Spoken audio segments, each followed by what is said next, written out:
Nous sommes ici aujourd'hui au Parc des Oiseaux à Villars-les-Dombes. La journée Innov Rural, c'est la journée annuelle du réseau rural Rhône-Alpes. Cette année, sur le sujet des nouvelles formes d'économie, nous avons 3 grands objectifs. Le premier, c'est décrypter les tendances du moment dans les territoires ruraux. Qu'est-ce qui se passe, qu'est-ce qui bouge, qu'est-ce qui naît, qu'est-ce qui meurt. Le deuxième objectif, c'est échanger, connaître, découvrir des expériences. Et le troisième, c'est de réfléchir ensemble à des méthodes, des outils, des façons de faire. 4 modèles peuvent être dégagés.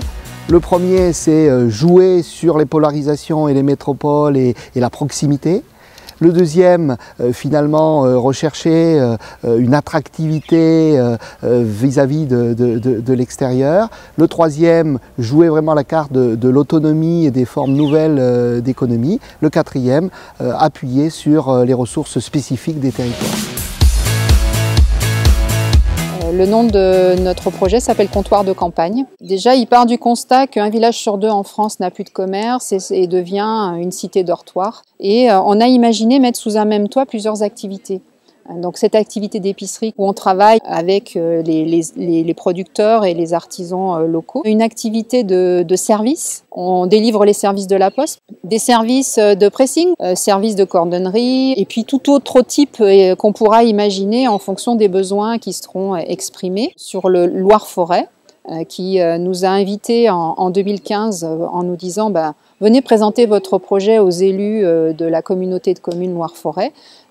Eh bien, on a plusieurs mains qui se sont levées pour dire « moi ça m'intéresse ». Le comptoir de campagne, c'est une solution, une réponse à cette demande-là. Et on a démontré qu'on arrivait à ce que le commerce soit viable.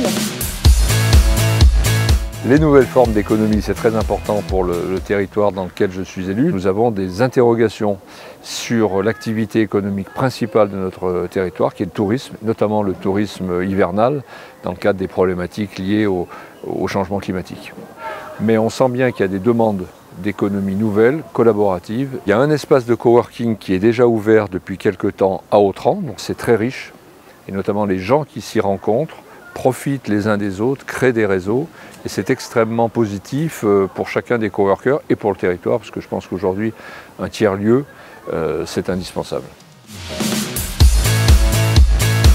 Le village documentaire du Sas, 1000 habitants, tourné essentiellement et exclusivement sur le documentaire d'auteur. C'est parti du fils de l'épicière qui s'est dit on peut aussi faire du cinéma en rural. Ce qui a vraiment été le déclencheur, c'est la création d'un festival où aujourd'hui il y a 6000 personnes qui se retrouvent dans un village de 1000 habitants, c'est-à-dire qu'on double la population sur une semaine. Et ce village, du coup, s'est développé avec ce festival, de la formation, de la production, de l'édition, des formations à l'international. Donc c'est tout un panel, c'est une quarantaine de salariés, c'est 12 structures. On est en train de construire avec la communauté de communes un bâtiment de 1500 m² qui va nous permettre de faire les activités de bureau, les formations et des espaces techniques. Et l'objectif d'ici 2020, que la production de 100 films se fasse sur ce village-là.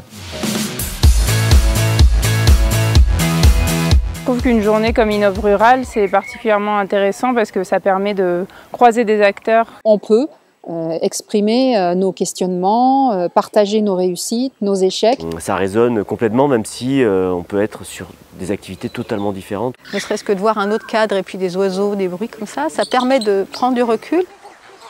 Finalement, il y a plein d'énergie dans ces animaux-là et une diversité mais extraordinaire. Cette diversité, moi je crois qu'on la retrouve aussi dans les territoires ruraux.